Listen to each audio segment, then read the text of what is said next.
If you have been thinking about starting Rabbitry in 2025 and setting you up for success in 26, then this is the video you need to watch to get the setup type things under control, or at least a clear idea of what you want, and to know your next action steps to getting your Rabbitry going. This is not a business type video of that. There will be more of those coming. I also have a second channel where I go more into detail about side hustles and marketing and making a business work for you. And so I will also link that channel below. Today is all about getting your Rabbitry set up, the cage styles I recommend, just different things that I see people doing, either not doing or doing that could help you if you tweak those things as you go along. There are two types of people I see. Either they are overanalyzing and being too over the top as far as their planning goes. But then there's the second group, which is they see the cute rabbit, they buy it, and they'll figure out even the housing system once they get it, kind of thing. I wouldn't recommend going that far. So there is a happy medium between both. If we haven't met, hey, I'm Leah. I'm raising rabbits since I was 10 years old. Currently raise French laps. Have been doing that since 17. Currently in my somewhere in the mid 30s. Let's just say I've been at it for a while. And so there is things that I've done that maybe I wish I could have done differently. But sometimes there are certain circumstances that you're stuck with that you just got to work with it. And so I want you to go into this video with a clean slate, with an open mind, and let's get rolling. If you get these things right, your Rabbitry will feel way less chaotic. You will feel like nobody ever feels like they know what they're doing, but you will feel like you know the next few steps of what to do. And you will also have a resource for you to go back to and be like, if I don't know the answer, I can find it myself. And so this is something I really want to empower you to do. Is we are in a culture so much today of, I just don't know. I just can't do this. I just can't do that. You need to step up and go, I can find the answer, or I can make what I have got work. So measure your success against your current status a few months ago. Ignore what other people have. Ignore what you think you're supposed to have. And also, I want to encourage you that a lot of the times when my brain told me that this person had an amazing rabbit setup, or they were for sure better than me, I was usually either not let down or disappointed, but kind of like, oh, my brain kind of overthought that quite a bit. All right, goal number one, if you get nothing else from this video, you have to know what your Rabbitry goals are. Does that mean you want to raise them for meat? Are you just wanting a couple of rabbits for pets? Do you want to show them? Do you want to generate income from them? Do you want to provide show rabbits for 4-H'ers in your local area? So having that in mind will almost tell you the answers you need, or give you the answers to the questions you have without hardly any thought or procrastination or overthinking. So here's a statement I want you to answer for yourself. If you have to sit with it for a little bit, that's totally fine. I want to raise rabbits so that. So in other words, I want to raise rabbits so I can provide meat for my family. I want to raise rabbits so I can have a hobby that pays for itself. So I can generate a side hustle income and provide meat for my family. It doesn't matter the answer, but your answer has to be yours, not what you think you're supposed to answer. So let's just go with, I want to raise meat rabbits and also be able to provide rabbits for local 4-H'ers. Here is where that statement becomes your decision maker. Your number one goal then is to go to the extension office or pay attention the next time you are at your local fair, is what breed is dominant and then which ones seem to be winning. Because most fairs, if you pay attention to it, there's 1 or 2 breeds that are typically the ones that come out on top. And you can't, even just a breed that is a meat breed, even if you love it, it's not going to compete. And the people who are serious about it and are willing to pay more and pay top dollar, they want the breed that's going to win. They don't want the breed that is like, it's cute and it's pretty. Yes, it may be a meat rabbit, but it can't hold a candle to most of the time it's New Zealand's or Californians. And a lot of times now it's even New Zealand's on top. So it just depends on what is happening at your local fair. My rabbit breed that I raise is technically a meat rabbit, but it's going to be a snowball's chance in August if it's ever going to win against a New Zealand or a Californian. And that might be harsh, but it's just facts. And so go figure that thing out if that is our original mission statement. If we're trying to provide meat for our family, that also tells us how many we need. And then obviously we've already figured out what breed we're going to raise. It's one of the dominant breeds in your local area. And then start looking around, see what you can find, things like that. So another goal that would be similar to that is figure out how many do you want to sell in order to cover your costs, and then how much meat-wise do you want to have. So that's another layer to the mission statement is I want to raise meat rabbits so that I can provide meat for my family and 4-Hers, good rabbits, but I need X amount of pounds of meat for your rabbit meat, your home, and then it takes this much money to cover the cost, and I would have to sell whatever the number is, okay? So that tells you in detail how many you need to buy, how many you need to raise, how many you need to sell out. Does that make sense? So knowing your goals will give you all the information you need to get successful quickly. Start small and build up with the demand, both with what you need to support your family and your goals, and if you are showing or selling them or anything like that. This is where so many people struggle and get themselves either into debt, or they end up it costs them way more than they ever planned, which causes the stress level to go up. And then that also causes your enjoyment level of it to go down. And so this is where I beg of you, it is hard, yes, to control yourself when you see a good deal, or you see another one that's just a cool color that you wanted, or it's easy to keep all of those cute little faces that will eventually eat as much as an adult. And so be very intentional about the ones you keep. Sell often more than you potentially want to keep. Keeping your expenses lean will keep your rabbitry at a profit rather than a money suck. And that is where a lot of my differentiators have come from versus other people, to where it's a hobby that sucks so much money. And especially the bigger breed you have, the more it's going to cost you. A good percentage to know, can I increase or can I not, is do not increase more than if you need to have at least 80% of the litters or whatever you're planning on selling or eating or whatever sold or accounted for within 2 to 3 weeks of their availability, of the processing date, of when you can consume whatever it is.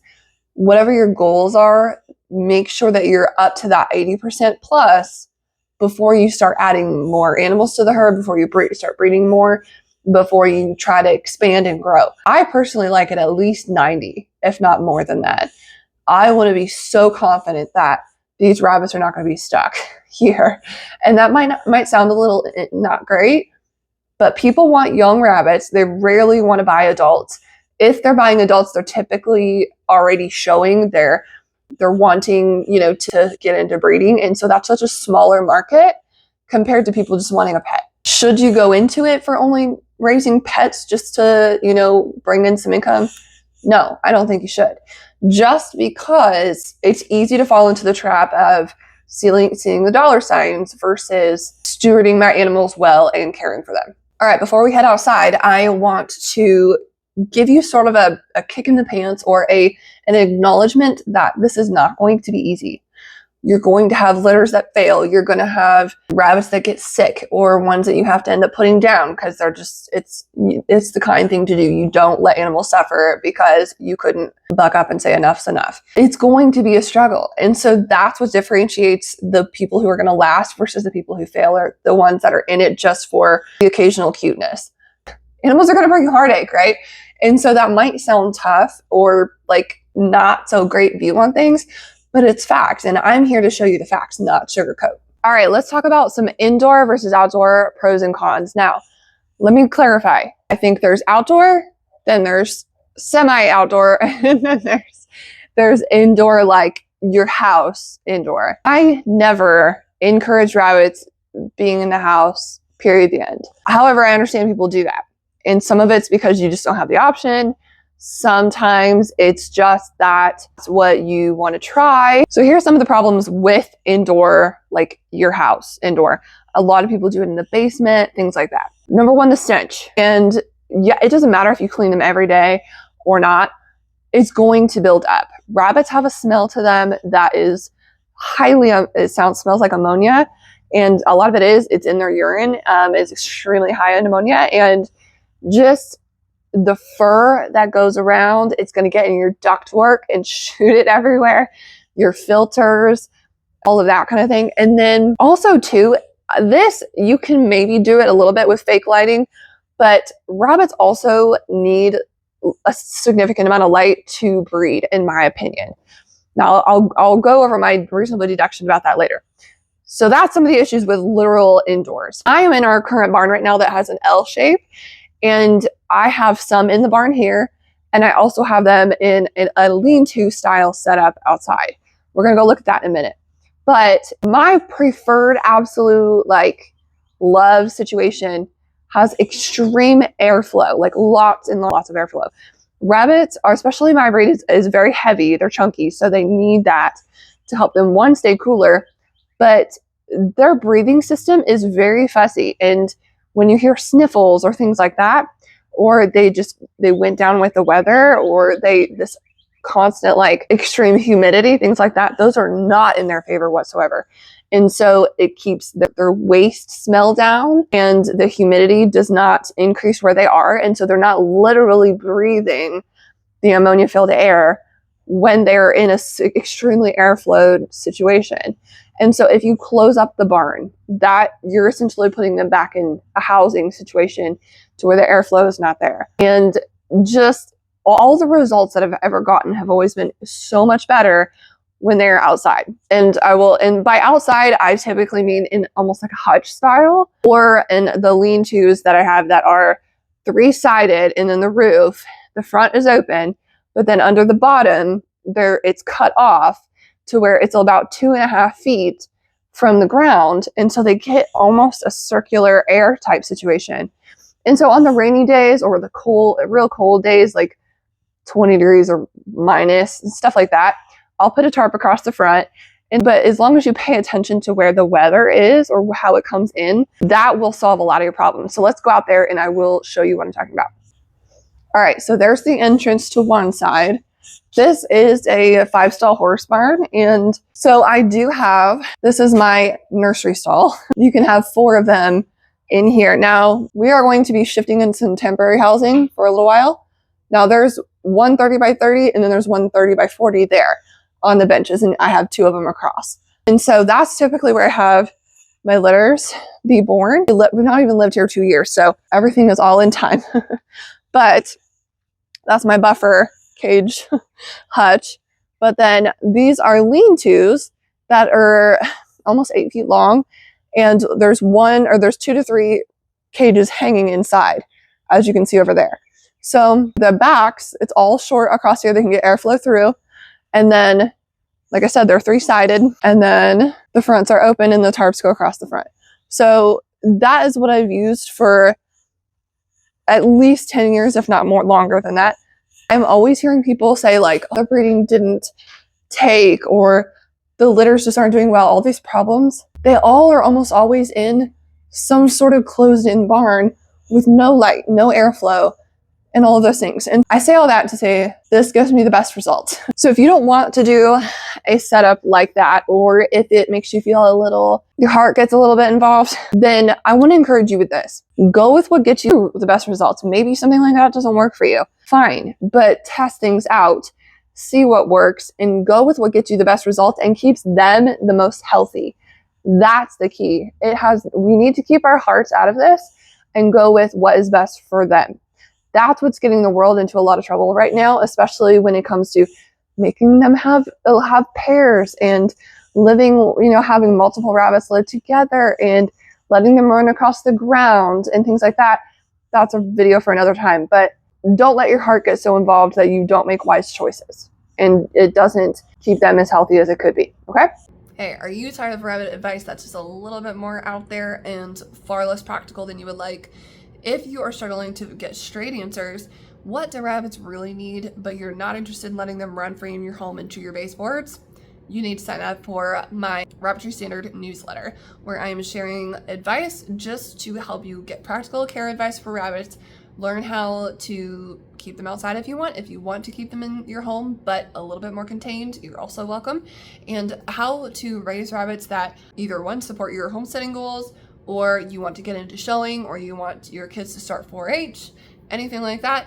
Those resources are linked below, and you will get some amazing free guides sent your way upon sign up. I'll see you inside. Things like a carport, a shed, anything like that, you could just hang cages in it as long as the sides stay open and let the waste fall through. In the barn here, obviously I can put bedding underneath it and shovel it out. But I love that setup out there too, because the waste can fall to the ground. I don't have to shovel anything. It's also the point of you want to keep them off the ground. It keeps them away from predators, and it keeps them from attracting diseases or picking things up. Like fleas don't care who their host is, things like that. All right, now here's my logic behind the lighting situation and why I think it will affect your production. So when we think of rabbits in the wild, number one, you don't see herds of them out there. They're on their own for the most part. So there's that argument. But any animal that is outside or in the, they're literally outside, like chickens or things like that, is the light is their cue to what the season is. And so while, yeah, they can feel that it's cold or warm out, it tells them if it's springtime, it tells them if it's fall, it tells them if it's winter. And so when they are not getting any light at all, or just enough for you to come in and feed them and leave, and you close them all up in the dark, they have no clue what the season is outside. And so that's their body's timer to go, springtime, lots of food, lots of places to hide, good time to have babies. If they think it's dark, then that tells them it's winter time, that it's lack of food, that it's cold, that it's not a good time to have babies because predators can find you much more easily. Things like that. Does that make sense? And so that is why I think we pay attention to the amount of lights that the chickens have, and we don't expect eggs from them in the winter. Same goes with the rabbits.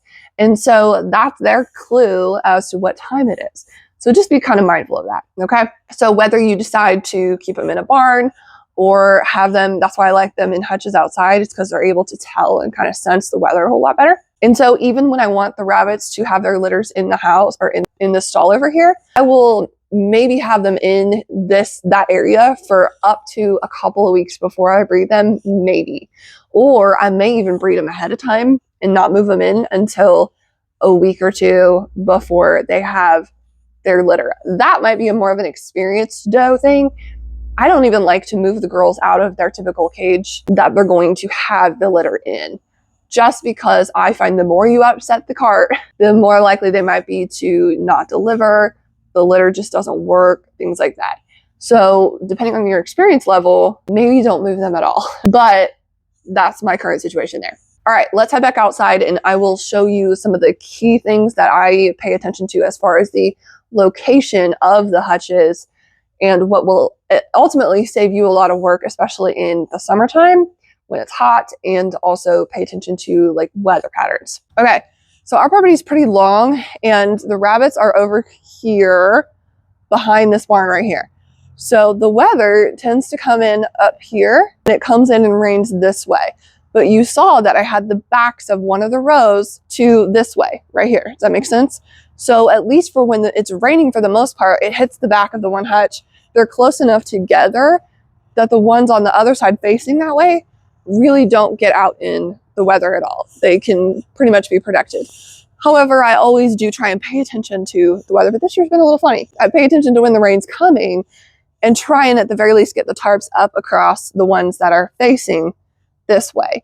Now, the reason I don't leave them up all the time is because it's hot, it's humid. I don't want to block the airflow again, okay? Now, let's turn this way.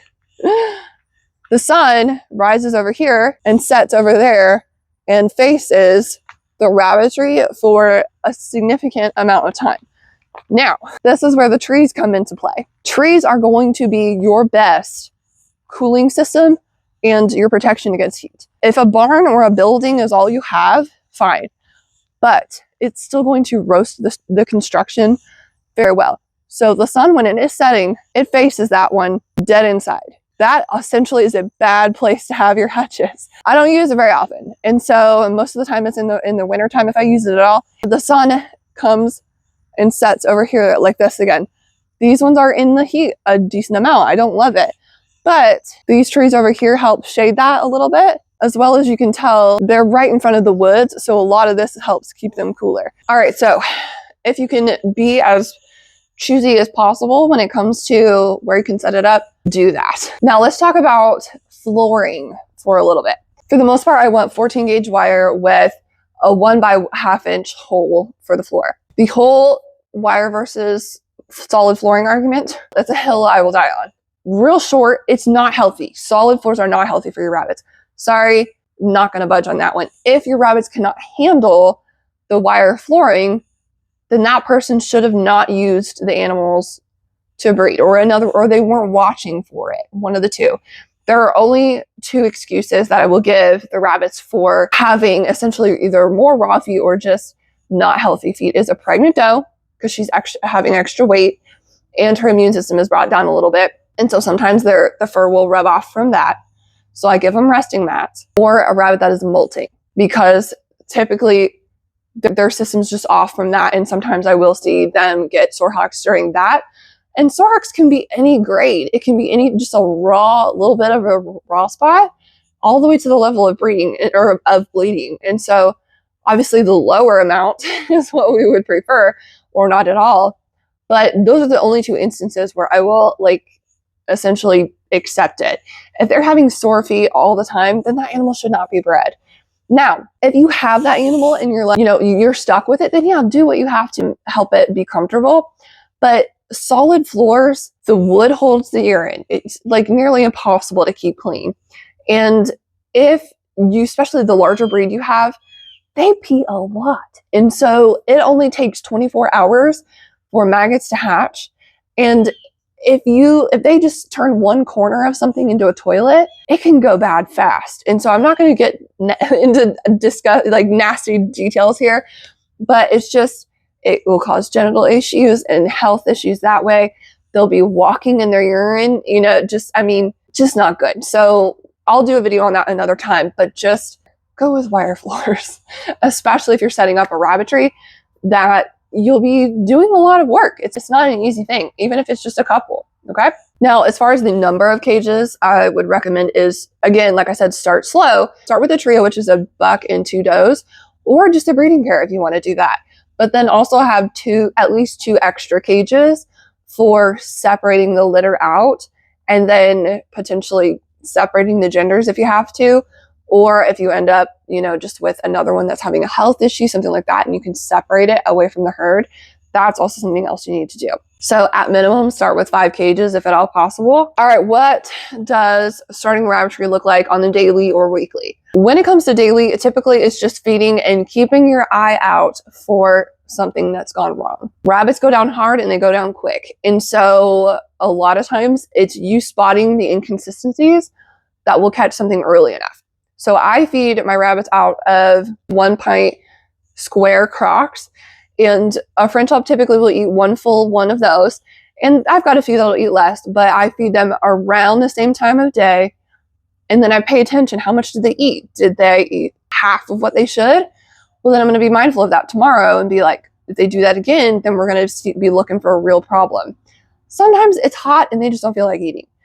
But you also need to be able to be aware of what's going on. Are they being funky or just having an off day? Little things like that. So just pick a time that you can do it to where maybe it's in the morning before work. Maybe it's after work. Maybe for me, I like right in the middle of the day because it's in the summer. It's when it's really hot. So I'm able to check on them at the hottest point of the day and be able to fix a problem and be out there when it's the worst, which maybe isn't great for me, but it gives me the results the best when it comes to the hot weather. In the wintertime, it's in the hottest part of the day, so that it makes it a little less miserable for me. But unfortunately, when it's the worst time of the seasons, you're probably coming out at least twice. So feed it the best one time a day and try to give them the amount that they will clean up in 24 hours. I do not free feed. Well, typically I do. Technically it's free feeding, but I want to see them clean up what they have and then be a little bit hungry by the time I come back the next time. That's a good line to follow. Weekly, you want to clean off the bottoms of the cages or trays or whatever you're doing. For me, I keep a hand trowel from gardening, and as I'm feeding, I knock off the danglers that are underneath the cages.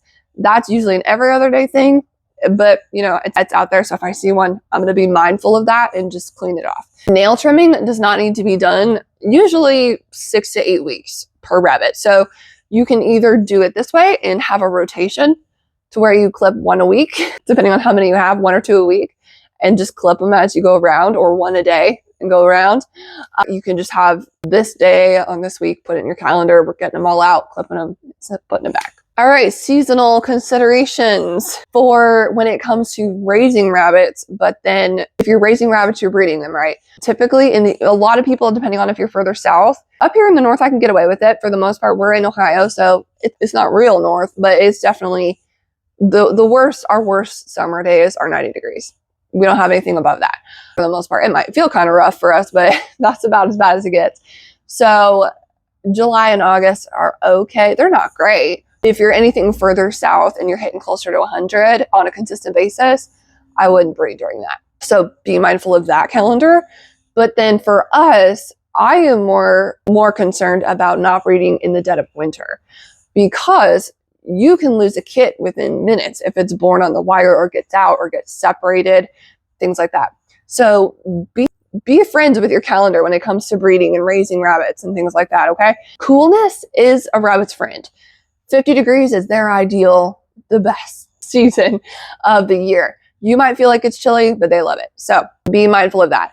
Kids do well if they stay in the fur as low as like 40 degrees. If you're dipping into that constant frozen, under freezing temperatures season, then I would try to avoid breeding rabbits then. And then wait till you're consistently up into the 40-degree mark. All right, so let's recap what the physical things you would need to get started are, and then we'll get into choosing livestock. So know what your goals are, find a breed that meets those goals, have about 2 to 3 buffer cages, and start with a trio or a breeding pair of rabbits. Have at least 1 bag of feed on hand. This should be kind of obvious. Choose a livestock commercial feed.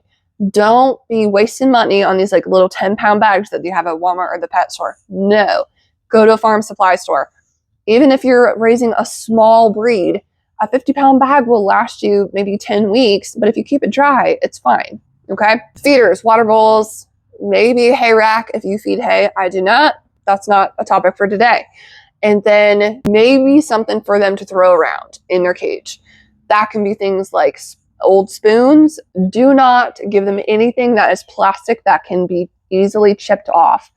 Cat toys, no, do not. Fabrics, no, hands down, never.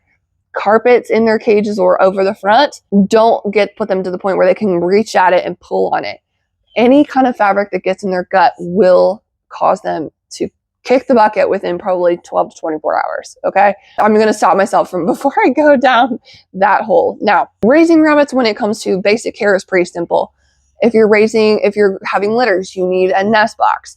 You need straw is the most recommended material. Pine shavings is okay, but it's not as nestable as straw is. However, straw does draw damp. So if you're in an extremely humid area, that might be a little bit difficult. So you need to try and keep it dry, or you're going to be changing it fairly often because you do not want the kids to get wet. All right, let's talk about buying your rabbits. We are in a world where buying them online or on a Facebook page or a group is not unheard of anymore. When I first started, people were trash talking me, going like, why would anybody buy a rabbit without feeling it first? Thankfully, we are past that. However, this puts us in a world where you have to learn the breed so much better and be able to spot a good one from a picture. Not the easiest thing in the world. It just really comes from you being in the breed a lot longer and being intentional about what you are looking for, knowing what your goals are. So choose the one breed that you're looking for. Find Facebook groups. Find a page that shows the conformation a lot. Try to find videos out there. There's not a whole lot of them as far as people showing conformation out there. Know how your breed is supposed to be posed. And a lot of people nowadays are kind of getting lazy and just taking cute type pictures, not posed pictures. So that's also another struggle. And now I'm dyslexic, so my brain can easily repose something without seeing it post and kind of see where the problems are going to be. That's one blessing of a goofy brain. So there is that, but that's not everyone's gift. And so try to just see how they're posed. And maybe what you can also do is look for show winners that have shared their pictures. A lot of times they'll post the rabbit pretty decently of the breed that you're looking to buy and try and use that as a comparison. Something that I've also done, and you can do this online, is if you're trying to take pictures of yours or someone else's, is go on something like Canva and put the winner picture in one side and the picture of the one you're thinking about. You can just do it from a screenshot, put them next to each other, and then you can compare them. Okay, so that's another easy way to, it's not easy, it's got some steps to it, but it's a good way to kind of like learn, compare them and look like, okay, well, if this one won, even though I don't know anything, it's probably posed pretty well and looks all right compared to someone just kind of slapping a picture up. Does that make sense? Know that you are going to buy bad apples and know that it's just not, you're not always going to have a winner. And honestly, people are not going to sell their show winners either, at least until they've used them a few times, gotten some offspring off of them. Then they might let them go, which leads me into my next point. Do not buy a doe that has been proven and had at least 2 to 3 litters. Now, French laps are ones that do not produce as much as often. By their 5th, even their 4th or 3rd litter, they're starting to drop in litter count. And so she's used up by the time she's had 3 to 4. You might get 1 or 2 off of her, but that's not enough to either, one, earn back the cost, or you might get 1 or 2 nice ones out of her, but you may not. And so that's a lot of the reasons why I won't buy proven does. A buck is fine, but a doe is born with as many eggs or kits as she's going to have. And so as she starts to drop in litter count, you know she's getting closer and closer to her retirement age, to where she's not going to produce well.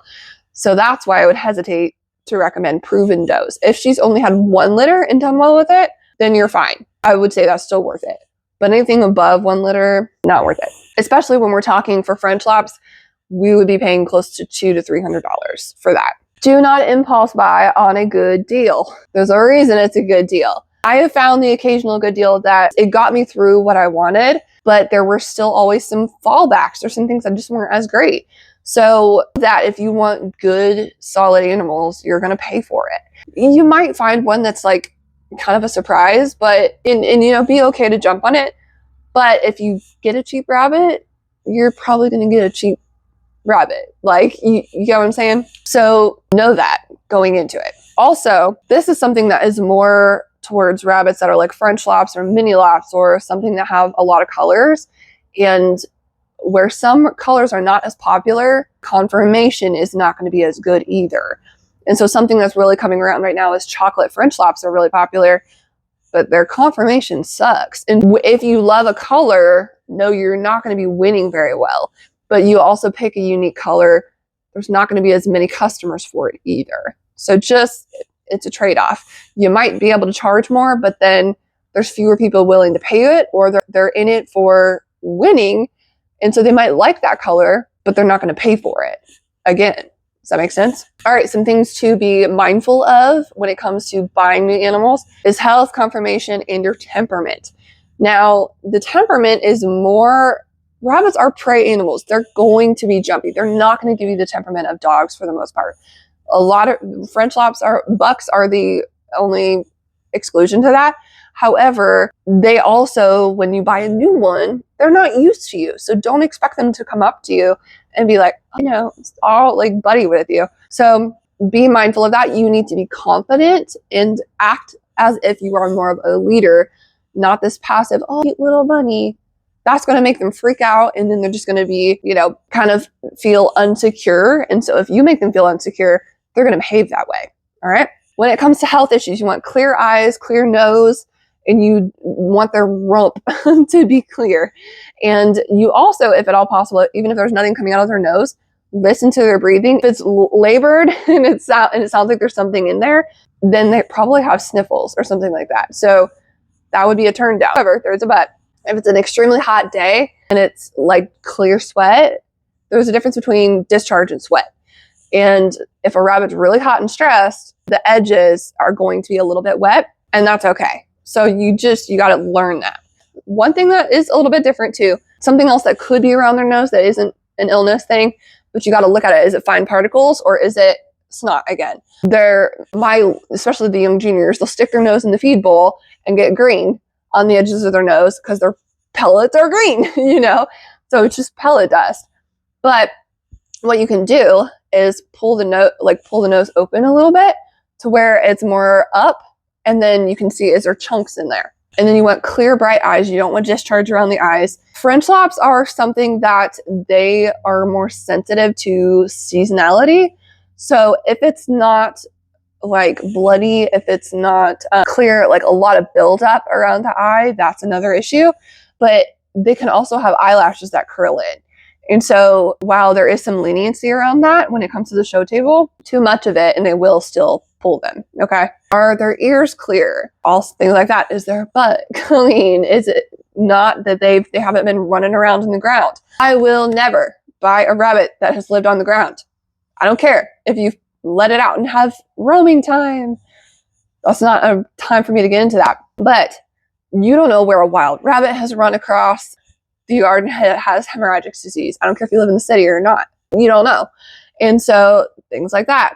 They can pick up, so they can eat grass that's been sprayed. They can pick up other wild animal diseases. So if there's evidence of them like having a lot of dirt in their fur, even if they've been brushed out, things like that, say no and walk away, even if it comes at a loss of money potentially. Now this is more if you care about pets or you are raising them for pets or 4-Hers. Ask what the temperaments are of the parents as well as the kit itself. Now, be aware that until the rabbit is at least 5 weeks, you're going to have a difficult time knowing what the temperament is of that rabbit.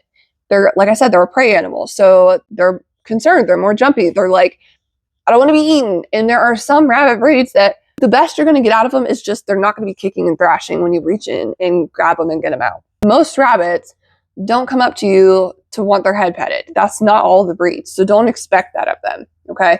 So as long as you're getting one that's fairly easily handleable, be happy with that. What you don't want is when you reach in to get them, they're not growling and grunting or flat out attacking you. That's what you want to try and not get. Because I've had rabbits to where I was not able to even get a hold of her to clip her nails or treat a health issue. So she got called. Try to get rabbits that are not related to each other so you have as much breeding flexibility as possible. You don't have to do it that way. But also know the color predictions or the color requirements of the breeds you raise. I love French laps because I can breed whatever color I want for the most part to each other, and I'm not going to get unrecognized or non-showable colors. Now, the otter situation, that's a whole nother thing.